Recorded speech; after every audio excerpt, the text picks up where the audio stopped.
Golden State Media Concepts Fantasy Football Podcast is your one-stop shop for fantasy football news and advice. Can't decide on who to draft on the first round? Going gaga on how to line up your team. Got you covered. Traditional leagues, dynasty league, PPR league, IDP league, even daily fantasy football league. Join us as we break down all the questions of fantasy football. It's the Golden State Media Concepts Fantasy Football Podcast.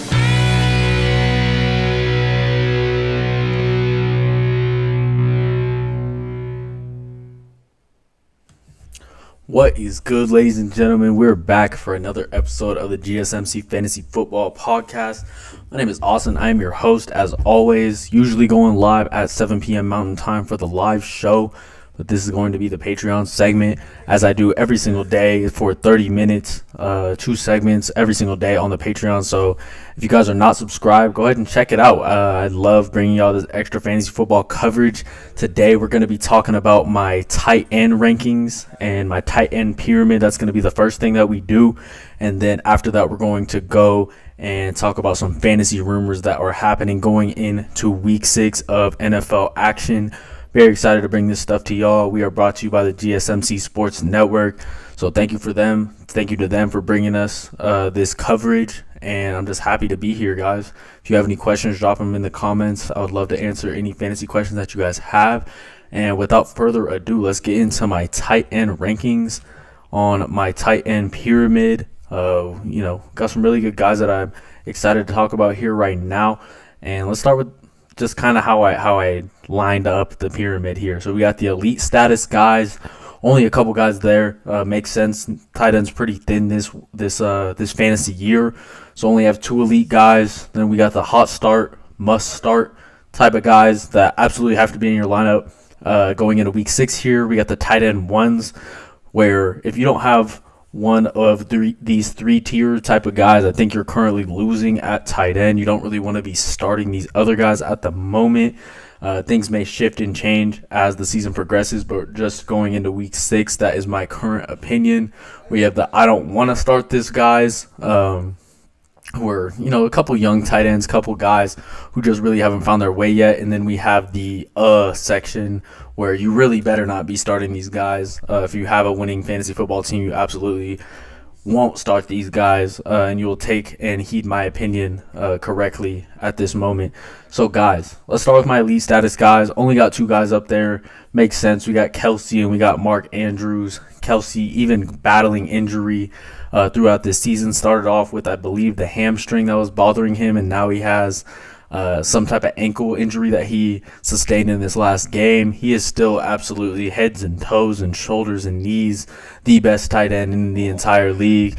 It's no question who is the best tight end and who should be getting the most love from a fantasy perspective is absolutely Travis Kelsey. Already performing at a very high level, multiple touchdowns in just a couple of games. They're facing the Broncos this week, so week 6 is going to be a great look for Travis Kelsey. Super excited to watch him play, and I'm sure he puts up big numbers if he does play. I saw that he has a questionable tag coming in, and the game obviously being tomorrow. We'll see what happens, and I'll definitely keep you guys updated. Then we got Mark Andrews, who I think is really the only other elite tight end in all of the NFL at the moment. Mark Andrews is obviously the tight end 1 for the Baltimore Ravens, and Lamar Jackson's constantly looking for this guy. Very, very good player, and has already caught multiple touchdowns in his 2023 NFL season to start. I think you absolutely always have to roster him. Him and Kelsey are going to be very expensive in DFS leagues, weekly fantasy leagues, all that type of stuff. They're going to be the most expensive tight ends, so maybe we'll look to include some of these cheaper guys that we can get at a better price in our DFS type of rosters. So that leads us into these hot start, must start type guys. We got Sam Laporta. We got TJ Hawkinson, who's like tight end number 3 right now. Sam Laporta is actually tight end number 1, but I can't put him at that elite status just yet. We have Evan Ingram, who's up there. George Kittle, who just had a massive 3-touchdown day. And then Cole Kmet, who's been on a roll as well these past couple of weeks. Let's start with the back end. Let's start Cole Kmet. Obviously playing for the Bears in an offense that doesn't have too many really elite pass catchers, really only DJ Moore, and then Cole Kmet gets fed the second most in this offense. Really like him. He has 3 touchdowns in the last 2 games, two weeks ago, and then also caught one this week versus the Washington Commanders. Pretty solid player. Can't say too much about him. It's not like he's amazing by any means, but pretty solid. Runs a lot of routes and gets a lot of snaps for this Bears offense. So you got to think about him in your fantasy league. Someone who's going to be at a better price in DFS for sure. George Kittle, obviously 3 touchdown game that just happened. Very solid player, probably even a better blocker than he is a tight end. He's off to a hot start at the moment. 2 of his last 3 games, he's popped off for over 15 points, and that's absolutely going to get it done at the tight end position. So got to start him, got to talk about him. Evan Ingram, also in a very good situation with the Jags, constantly getting 7+ targets pretty much every single week and an actual presence in his offense. So absolutely love starting Evan Ingram in your league. TJ Hawkinson playing a ton of snaps as well. Very, very good guy. And now that Justin Jefferson is out, he will probably be the number 1 or at least the number 2 after Jordan Addison. Probably the most talented pass catcher without Justin Jefferson on the roster right now with his own hamstring injury. So even more liking TJ Hawkinson at the moment. Then we got Sam Laporta, who has been hooping in his own regard. 2 touchdown game that he just had on only 3 catches, which is very surprising. Obviously, his number 1 wide receiver, Amon-Ra St. Brown, is out. So when he is out, he's going to be getting more of the love. And we'll see what happens with Amon-Ra going into week 6. But right now, really liking Sam Laporta. Very shifty tight end. Kind of reminds me of a Travis Kelce type guy. Maybe a little too early to say that, but definitely like the potential that we're seeing with him. Now let's get into my tight end ones, guys that probably should still be starting. I'm sure you guys waited on these type of guys, probably not Darren Waller, but let's get into these guys. First guy is going to be Dalton Schultz, who actually just had a really good performance in his week 5 matchup versus the Falcons.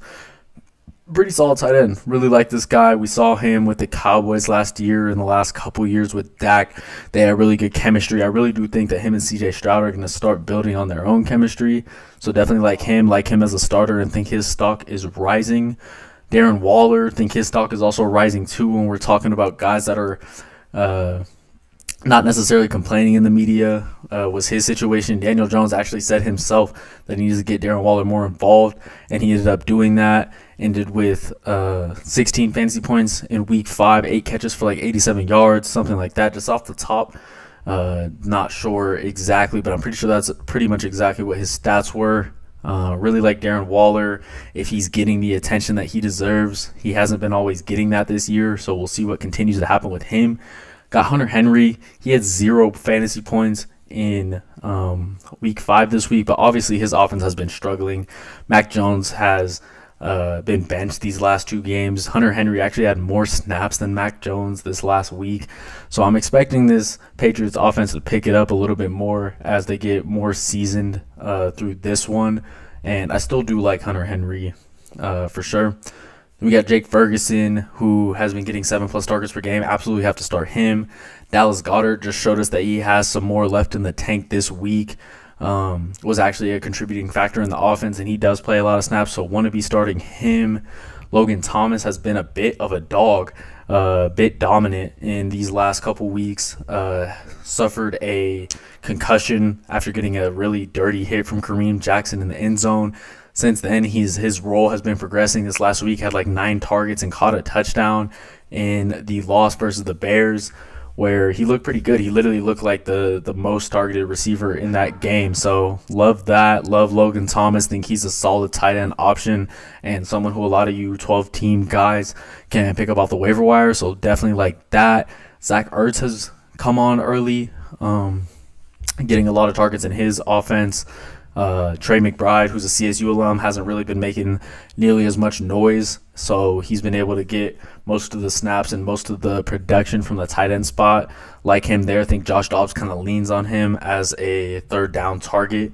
Then we got Conklin, who I actually started this week. Thought he had a really good matchup against the Denver Broncos this past week, and he really did. He did well. Had a couple catches for like 50 or 60 yards. That's pretty much what we're expecting from these tight end ones. Noah Fant has also put up decent numbers around 10 points every single game. So those are all tight end ones that I'm not afraid to start in a standard 12-team PPR type of league. And let's get into I don't want to start these guys, because these are truthfully guys that I'm not looking or not happy if I'm starting them. And we'll start with Kyle Pitts. He actually had a better game this past week in week 5 versus the Texans. Obviously, you don't get to play the Texans every single week, so we'll see what continues to develop with his situation. But I don't love starting him right now. Jonnu Smith is getting a ton of work right now.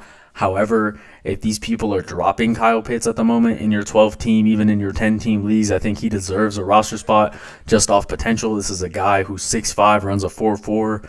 Got to talk about him. Got to think about him when we're talking about tight ends, because he's more athletic than probably any other guy on this entire list, in my opinion. So think about Kyle Pitts for sure. Then we got Michael Mayer, who's a really good tight end, good rookie from the Las Vegas Raiders. And he actually had his first appearance here on Monday Night Football. He looked really sharp, and he is someone that I'm looking to pick up right now. Just in his current role, I'm not happy starting him, because he could drop a 0-point performance very, very easily if he gets out of the game plan in any way. Then we got K. Dalton. K. Dalton obviously was Tom Brady's tight end at the back half, or the back part of his career. He's now Baker Mayfield's tight end. He has decent hands, and he plays a lot of snaps. Don't love starting him. Don't think he has the most potential, but he's okay. Then we got David Njoku, who I just saw. David Njoku was in a terrible car accident, had multiple face burns. There was a picture on Instagram where it looked really gruesome and horrific, but he ended up playing in this Week 5 game. He's been putting up near double-digit numbers, so if there's anybody that I have to start on this list, it'll probably be either Kyle Pitts or David Njoku, but don't love starting him either. Irv Smith Jr., he's shown there. Just moving through the list as a guy who plays for the Vikings, he actually is the number 1 tight end right now for Joe Burrow and the Bengals. He had 0 fantasy points in his Week 5 matchup, so don't love him either. Chigo Okonkwo and Tyler Higbee, their roles are being diminished now that other good number 1 wide receivers are coming into the mix, with DeAndre Hopkins getting his target share up this past week for the Titans, and then Cooper Kupp obviously coming back, and Tyler Higbee still has to target share with Puka Nacua, Cooper Kupp, and also Tutu Atwell. Rams just traded Van Jefferson actually, so I think Higbee's kind of getting the shortest end of the stick at the moment for the Rams pass catchers. Then finally going into my category, these are guys that I absolutely am telling you guys not to start in any way. First one, Dawson Knox. Second one, Dalton Kincaid. Obviously both of them are playing for that Bills offense, and it doesn't look like the tight ends are doing too much at the moment for them. Obviously, somehow that will be changing at some point, just because Josh Allen really does like those tight ends, but we don't know which one is which yet, and they're both pretty much sharing snaps, so I have both of them in my category right now. Then we have Durham Smythe, who plays for the most electric offense in the entire league, probably being the Miami Dolphins offense, but doesn't seem like tight end is going to get too much love. This is really an offense that wants to be working on all of their speed. They want to get it to their speed guys, and obviously he's not that. So I don't think you should ever start Durham Smythe in any of your fantasy leagues. Gerald Everett hasn't really been performing for the Chargers offense, and it seems like other guys are getting a lot more attention. I guess that he has potential to work his way back into that lineup now that Mike Williams is out for the rest of the season, and they do need consistent pass catchers. He has been that in the past, but right now through the first 5 weeks of the season, he has not done that. Obviously, they just had their bye, so keep an eye on Gerald Everett, but don't love him at the moment. Hayden Hurst, Panthers tight end starter, gets most of the snaps over there. Had a really good week 1 and caught Bryce Young's first touchdown. Since then, the Panthers offense has gone completely downhill, with Adam Thielen being the only bright spot at the wide receiver position, and the pass catcher in general. Hayden Hurst stock all the way down at the moment. Do not like him. And then finally, Juwan Johnson, who kind of splits time with Taysom Hill playing tight end. And there's also another tight end that I don't know the name of that is playing for the New Orleans Saints. And we just haven't seen an explosion like we had seen last year from Juwan Johnson. He is a bit older, getting into his 30s. and not a tight end that I'm currently targeting in any fantasy league, daily fantasy sports, anything like that at all. So that is kind of my tight end take on all the tight ends that are currently sitting in fantasy. I'm going to try to update these throughout the weeks. And, if players are doing good, I have no problem moving them up and down. I'm not really a hater in that way, just trying to have that unbiased perspective. But those are my tight end rankings and my tiers. Want y'all to come back so we can get into some fantasy rumors in this next segment.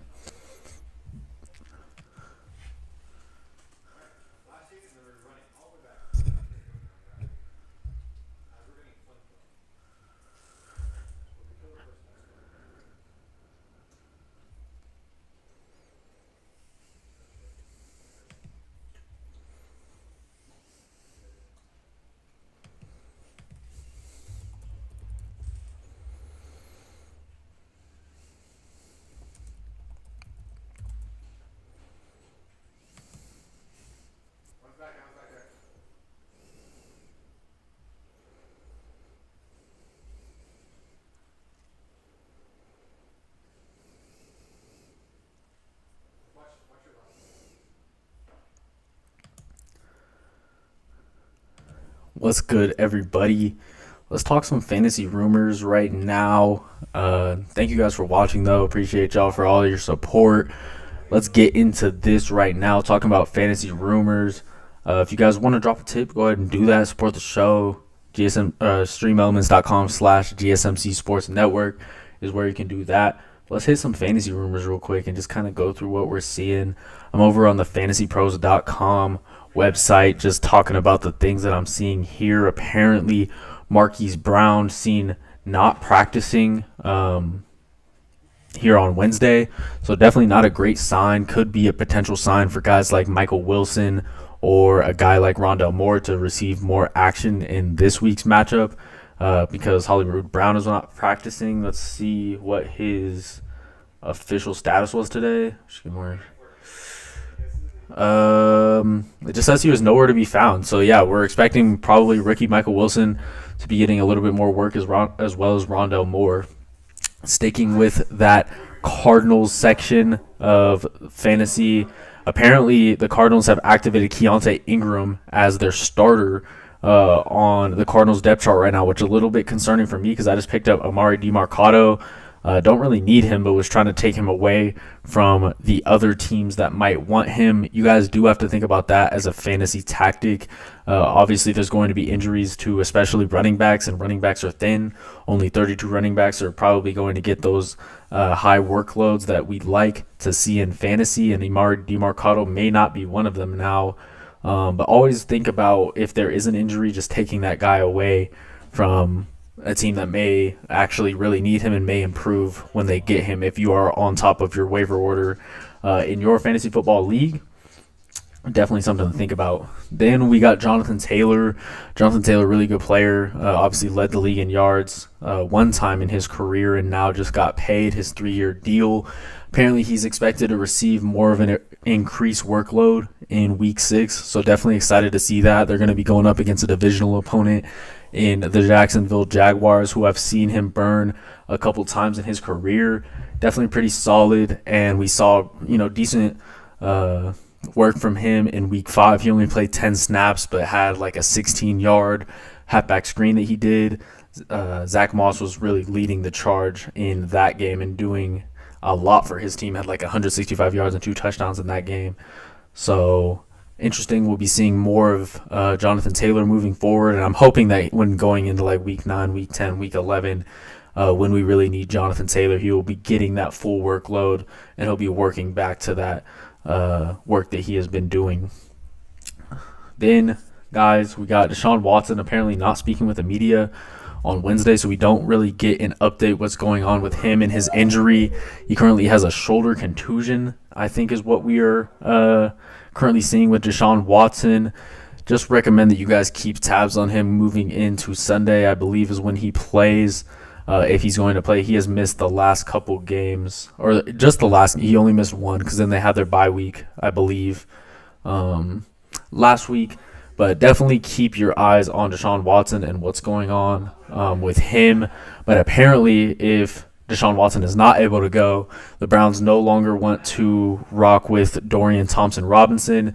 He has struggled in his first week. He threw like 3 interceptions in that game. So apparently P.J. Walker will be starting if Deshaun Watson is not able to play in this game. Definitely like P.J. Walker. He was in the other league. Which league is that? Like either the American Football League or like the XFL, something like that. He was playing really well over there, got a shot in Carolina not too long ago, and apparently now he is back with the Browns and will start if Deshaun Watson is not able to go. So very interesting from the Browns camp. Also, for the Jets have not been using speedy wide receiver Mecole Hardman at all throughout the first couple weeks of the season in any way. Really like Mecole Hardman and think he still has a lot of life in his career. He's only like 28 years old or something like that. Feels like he's been in the league for a long time, but he still is relatively young, and we know that he has that 4.3 speed on him that everybody likes. At some point in his career, he was a fantasy contributor, and I'm hoping that if he can find a worthy trade partner, probably just trade him for a 7th-round pick, like everybody gets traded for in this league. You can just throw a 7th-round pick and get pretty much whoever you want. That's not a top-tier guy. So I'm enjoying Mecole Hardman and think that he could find a spot to be actually good at some point. Maybe be like a fantasy wide receiver 2 or 3 for some team, speedy threat. And I really don't have any clue why the Jets are playing Randall Cobb ahead of him. It really doesn't make any sense to me. Very weird. We got Mac Jones pretty much guaranteed to remain the starter. Bill Belichick has confirmed that. The Patriots have only put up 3 points in the last 2 weeks total, so that's definitely going to be interesting. After he got benched again, Mac Jones benched for the 2nd time in a row this year, and apparently he's going to remain the starter. They haven't seen enough from Bailey Zappi to have him take that spot, so that's just pretty much the deal for the Patriots quarterback situation. Very interesting. Chase Claypool still hasn't made an appearance for the Miami Dolphins. Hopefully we'll see him pretty soon as well. But that's kind of the news that is going on right now in the fantasy world. If you guys have any interesting things to comment on or talk about, go ahead, drop it in the comments. Make sure y'all come back live 7 p.m. for my live show tomorrow, and then make sure you're here on Friday for the matchups episode, because that is the best episode of the week. Guys, thank you for watching, and we'll see you later.